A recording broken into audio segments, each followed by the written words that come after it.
Welcome to Pratap classes. दोस्तों, Pratap classes के YouTube channel पर आपका स्वागत है। तो आज है 8 नवंबर 2022 और 8 नवंबर 2022 के जितने भी इंडिया और वर्ल्ड के जो करंट अफेयर्स के क्वेश्चन बनते हैं तो आज उनका डिस्कशन करेंगे।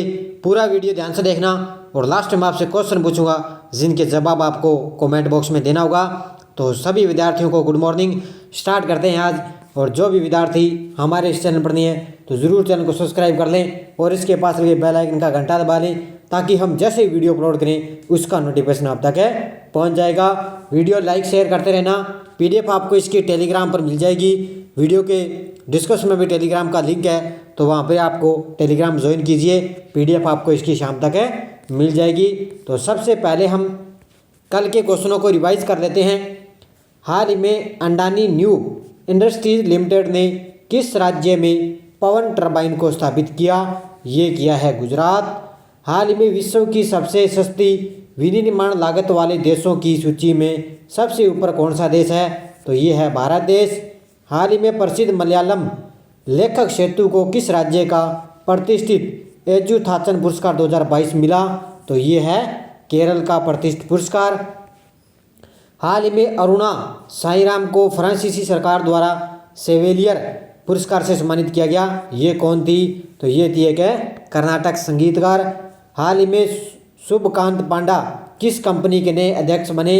तो ये बने हैं फिक्की के नए अध्यक्ष। हाल ही में किस राज्य के मुख्यमंत्री ने लखपति दीदी मेले का शुभारंभ किया? ये किया है उत्तराखंड के मुख्यमंत्री पुष्कर सिंह धामी ने। हाल ही में ऑपरेशन विजिलेंट स्टॉर्म वर्तमान में किस देश में ये चल रहा है? तो ये चल रहा है दक्षिणी कोरिया में। अमेरिका और दक्षिणी कोरिया दोनों के बीच में दक्षिणी कोरिया में ये ऑपरेशन चल रहा है। ये कल के क्वेश्चनों का रिवाइज था। आपको पीडीएफ इसकी टेलीग्राम पर मिल चुकी है। क्विज टाइम नहीं था तो आज आपको क्विज भी टेलीग्राम पर मिल जाएगी। तो स्टार्ट करते हैं आज की क्लास। पहला प्रश्न देखिए। पुष्कर सिंह धामी यानी कि उत्तराखंड के मुख्यमंत्री हैं पुष्कर सिंह धामी सरकार ने इस साल के उत्तराखंड गौरव सम्मान की घोषणा कर दी है। यह कितने व्यक्तियों को दिया जाएगा? बहुत बड़ी बात है ये कि उत्तराखंड गौरव सम्मान की घोषणा कर दी है पुष्कर सिंह धामी ने। और ये कितने व्यक्तियों को दिया जाएगा? तो ये 5 व्यक्तियों को दिया जाएगा। कितने? 5 व्यक्तियों को। अब देखो वो कौन कौन से 5 व्यक्ति हैं। पुष्कर सिंह धामी सरकार ने इस साल के उत्तराखंड गौरव सम्मान की घोषणा कर दी।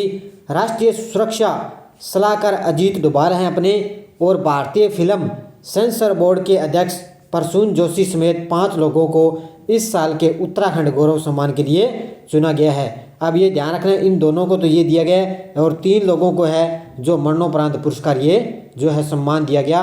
तो ये ध्यान रखना, राष्ट्रीय सुरक्षा सलाहकार अजीत डोभाल और भारतीय फिल्म सेंसर बोर्ड के अध्यक्ष हैं प्रसून जोशी को, इन दोनों को दिया गया। और 3 व्यक्तियों को मरणोपरांत ये सम्मान दिया गया।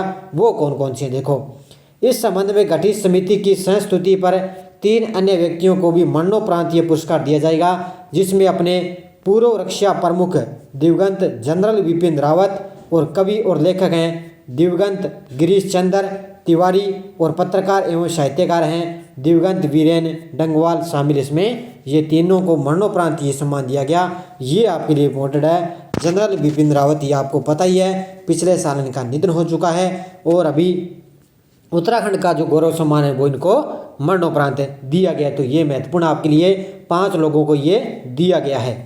दूसरा प्रश्न देखो। हाल ही में भारतीय पुरुष स्क्वैश टीम ने एशियाई स्क्वैश टीम चैंपियनशिप में कौन सा पदक जीता? तो भारतीय पुरुष स्क्वैश टीम ने एशियाई स्क्वैश टीम चैंपियनशिप में कौन सा पदक जीता? इसे जीता है स्वर्ण पदक। कौन सा जीता है? स्वर्ण पदक जीता है। अनुभवी सौरव घोषाल की अगुवाई में भारतीय पुरुष स्क्वैश टीम ने दक्षिणी कोरिया के चेउंगजी में स्वर्णिम सफलता हासिल की। उसने एशियाई स्क्वैश टीम चैंपियनशिप के फाइनल में कुवैत को हराकर स्वर्ण पदक अपने नाम में कर लिया है। तो ये ध्यान रखना, किसने को हराया? कुवैत को हराकर स्वर्ण पदक जीता है। तीसरा प्रश्न देखो। एशियाई हॉकी महासंघ के सीईओ मोहम्मद तैयब इकराम को अंतर्राष्ट्रीय हॉकी महासंघ का नया अध्यक्ष चुना गया। यह किस देश के हैं? तो ये आपको पता है, कुछ कई दिनों से आपको पता है, अगले 2 महीनों से पिछले इनका ये जो पद है ये खाली था। तो अभी एशियाई हॉकी महासंघ के सीईओ हैं मोहम्मद तैयब इकराम को अंतर्राष्ट्रीय हॉकी महासंघ का नया अध्यक्ष चुना गया। ये हैं, ध्यान रखना, पाकिस्तान देश के रहने वाले। किस देश के? पाकिस्तान की। एशियाई हॉकी महासंघ के सीईओ पाकिस्तान के मोहम्मद तैयब इकराम को अंतर्राष्ट्रीय हॉकी महासंघ यानी कि AIFF का नया अध्यक्ष चुना गया, जो भारत के नरेंद्र बत्रा की जगह लेंगे। यानी कि इसकी जगह लेंगे, भारत के नरेंद्र बत्रा की जगह लेंगे। और इन्हें पता ही है 1-2 महीने पहले भी इन्होंने इस्तीफा दे दिया। इकराम का कार्यकाल 2 साल का होगा, ताकि पूर्व अध्यक्ष बत्रा का ये कार्यकाल पूरा कर सकेंगे। बत्रा ने 18 जुलाई को इस्तीफा दिया था। कब दिया? 18 जुलाई को इस्तीफा दे दिया। और ये भी मैंने आपको बताया था। और अभी पिछले दिनों से ये पद खाली था, अब नियुक्त कर दिया मोहम्मद तैयब इकराम को अंतर्राष्ट्रीय हॉकी महासंघ का नया अध्यक्ष। 4 नंबर देखो, राइजिंग सन वाटर फेस्ट 2022 का समापन किस राज्य में हुआ है? राइजिंग सन वाटर फेस्ट 2022 का समापन हुआ है मेघालय में। किस राज्य में हुआ है? मेघालय में। देखो, राइजिंग सन वाटर फेस्ट 2022 का समापन मेघालय के उमियम झील में एक भव्य समापन समारोह के साथ हुआ। राइजिंग सन वाटर फेस्ट 2022 3 दिवसीय वाटर स्पोर्ट था। ये कितने? 3 दिवसीय ये था। और ये 3 से लेकर 5 नवंबर 2022 तक इसका आयोजन किया गया। राइजिंग सन वाटर फेस्ट 2022 उत्तर पूर्व में अपनी तरह का पहला ये था, जिसका उद्देश्य उत्तर पूर्व के खेल प्रेमी युवाओं को प्रोत्साहित करना था। तो अभी इसका जो समापन है वो मेघालय के उमियम झील में इसका भव्य समापन है, वह ये 3 दिवसीय इसका आयोजन किया गया था। 5 नंबर प्रश्न देखो, किस राज्य में अगले वर्ष प्रवासी भारतीय दिवस सम्मेलन में गुयाना के राष्ट्रपति मुख्य अतिथि होंगे? तो ये मैंने आपको बताया था कि जो 17वां जो प्रवासी जो भारतीय सम्मेलन होने वाला है, वो मैंने आपको बताया था। अभी इसका आयोजन जो जनवरी में है वो किस शहर में, किस राज्य में होगा? तो ध्यान रखना, ये अगले वर्ष जो होगा उसमें ध्यान रखना गुयाना के जो राष्ट्रपति हैं वो इसमें मुख्य अतिथि होंगे। तो ये होगा, ध्यान रखना, मध्य प्रदेश के इंदौर क्षेत्र में। अगले वर्ष जनवरी में मध्य प्रदेश में आयोजित होने वाले 17वें प्रवासी भारतीय दिवस सम्मेलन में गुयाना के राष्ट्रपति मुख्य अतिथि इसमें होंगे। 17वें प्रवासी भारतीय दिवस सम्मेलन का आयोजन 8 से 10 जनवरी 2023 को मध्य प्रदेश के इंदौर में होगा। कहाँ पर होगा? 8 से 10 जनवरी 2023 को मध्य प्रदेश के इंदौर में होगा, जिसमें गुयाना के राष्ट्रपति मोहम्मद इरफान अली मुख्य अतिथि होंगे। इसमें ध्यान रखना, यह आपको मैंने भी बता दिया है। इसमें 6 नंबर क्वेश्चन देखो, किस शहर में दुनिया की पहली वैदिक घड़ी लगेगी?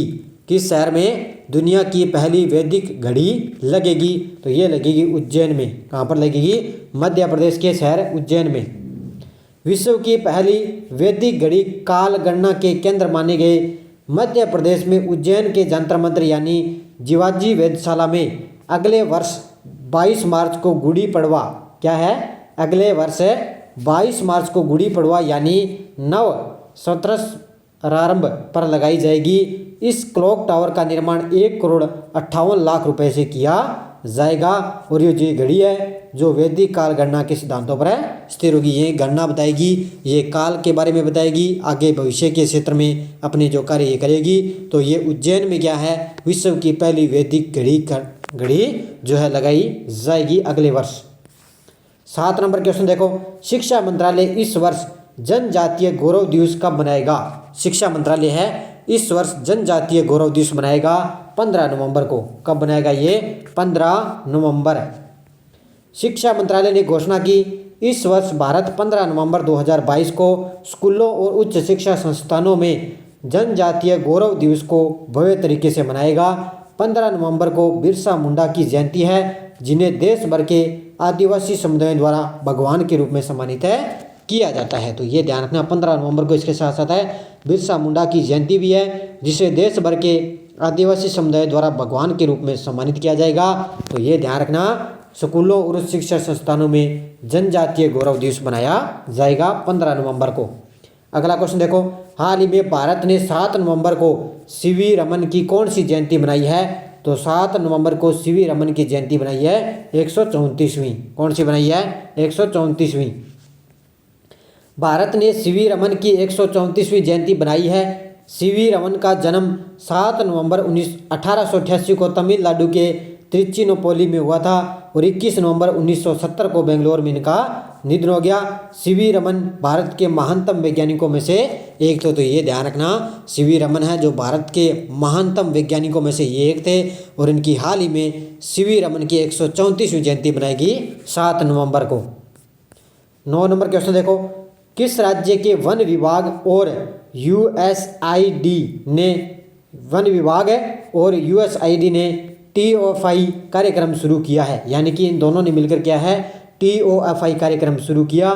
तो ये है हरियाणा का जो वन विभाग है और USAID ने, इन दोनों ने मिलकर TOFI कार्यक्रम शुरू किया है। अब देखो ये होता क्या है, हरियाणा में वन आवरण बढ़ाने के उद्देश्य से राज्य सरकार के वन विभाग और अमेरिकी अंतर्राष्ट्रीय विकास एजेंसी USAID ने नई पहल शुरू करते हुए हरियाणा में trees outside forest in India TOFI कार्यक्रम शुरू करने की घोषणा की है। तो ये ध्यान रखना, इतना ही ध्यान रखना आपको, हरियाणा और अमेरिका अंतर्राष्ट्रीय विकास एजेंसी ने मिलकर क्या है, trees outside forest India in कार्यक्रम का शुरू करने की घोषणा की है। 10 नंबर देखो, स्वतंत्र भारत के पहले मतदाता मास्टर श्याम शरण नेगी का निधन हो चुका है। यह किस राज्य के रहने वाले थे? और ये क्वेश्चन मैंने आपको बताया भी था कि जिन्होंने क्या है घर पर स्वतंत्र, ये क्या है घर पर इन्होंने पहली बार जो है घर से इन्होंने मतदान किया था। और ये पता है आपको गुजरात और हिमाचल प्रदेश में आपको पता है चुनाव अभी चल रहे हैं, तो इसी से मतदाता जो है श्याम शरण नेगी का अब हाल ही में निधन हो चुका है। तो ये रहने वाले थे हिमाचल प्रदेश की, किस राज्य के? हिमाचल प्रदेश के। आज़ाद भारत के पहले मतदाता श्याम शरण नेगी का निधन हो गया। हिमाचल प्रदेश के किन्नौर निवासी नेगी 106 साल के थे। इन्होंने हिमाचल प्रदेश विधानसभा चुनाव के लिए 2 नवंबर को अपना डाक मतपत्र के जरिए वोट डाला था। ये देखो, डाक के द्वारा इन्होंने क्या है घर से ही वोट डाल दिया 2 नवंबर को, और ये इनका आखिरी वोट था और इनका अब निधन हो चुका है। तो ये ध्यान रखना, 106 साल की उम्र में इनका निधन हो चुका है। इनका नाम याद रखना, एग्जाम की दृष्टि से बहुत ही महत्वपूर्ण आपके लिए पूछा जा सकता है, ये श्याम शरण नेगी। अगला क्वेश्चन देखो, युद्ध और सशस्त्र संघर्ष में पर्यावरण के शोषण को रोकने के लिए अंतर्राष्ट्रीय दिवस कब बनाया गया? युद्ध और सशस्त्र संघर्ष में पर्यावरण को शोषण को रोकने के लिए अंतर्राष्ट्रीय दिवस बनाया गया। कब बनाया गया? ये बनाया गया 6 नवंबर को। कब बनाया गया था? ये 6 नवंबर। युद्ध और सशस्त्र संघर्ष में पर्यावरण के शोषण को रोकने के लिए अंतर्राष्ट्रीय दिवस 6 नवंबर को प्रतिवर्ष बनाया जाने वाला अंतर्राष्ट्रीय दिवस है। बस आपको ये इतना ही ध्यान रखना है। अब देखो, पिछले वीडियो का क्वेश्चन क्या था, हाल ही में कौन सी steel company responsible steel certification हासिल करने वाला भारत का पहला प्लांट बन गया? वो है टाटा स्टील। बहुत सारे विद्यार्थियों ने शानदार तरीके से जवाब दिए, उन सभी को हार्दिक शुभकामनाएं। और अब देखो क्वेश्चन फॉर यू, हाल ही में किस राज्य के मुख्यमंत्री ने ई-उपहार पोर्टल और CM डैशबोर्ड लॉन्च किया है? हरियाणा, असम, उत्तराखंड, गुजरात। इसका जवाब आपको कमेंट बॉक्स में देना है। और अब देखो हमारी यस्टरडे डोज क्या थी, नीति आयोग की स्थापना कब हुई? तो ध्यान रखना, नीति आयोग की स्थापना है वो 1 जनवरी 2015 को हुई थी। और इसके वर्तमान में अध्यक्ष कौन है नीति आयोग के? तो वो हैं, ध्यान रखना, अपने जो प्रधानमंत्री नरेंद्र मोदी है वर्तमान में इसके अध्यक्ष हैं। ये ध्यान रखना, नीति आयोग का जो अध्यक्ष होता है ना वो प्रधानमंत्री होता है। देश में प्रथम लौह इस्पात कारखाना कब और कहाँ पर स्थापित किया गया? 1874 में कुल्टी, पश्चिम बंगाल में क्या है ये स्थापित किया गया। दुलहस्ती परियोजना किस नदी व किस राज्य में है? तो ये दुलहस्ती परियोजना है वो है चिनाब नदी पर है, जम्मू कश्मीर में। और नीली क्रांति का संबंध है मत्स्य उत्पादन से। तो इन जो 4 क्वेश्चन है लगभग मान के चलो 2 या 3 विद्यार्थियों ने बस इन क्वेश्चनों के जवाब दिए थे, बाकी किसी विद्यार्थी ने इन क्वेश्चनों के जवाब नहीं दिए। पहले तो आप कमेंट करे थे कि सर पीछे आप इंडिया जो है जीके के क्वेश्चन डालो ताकि हमारे साथ साथ में वो भी मैटर तैयार हो सके।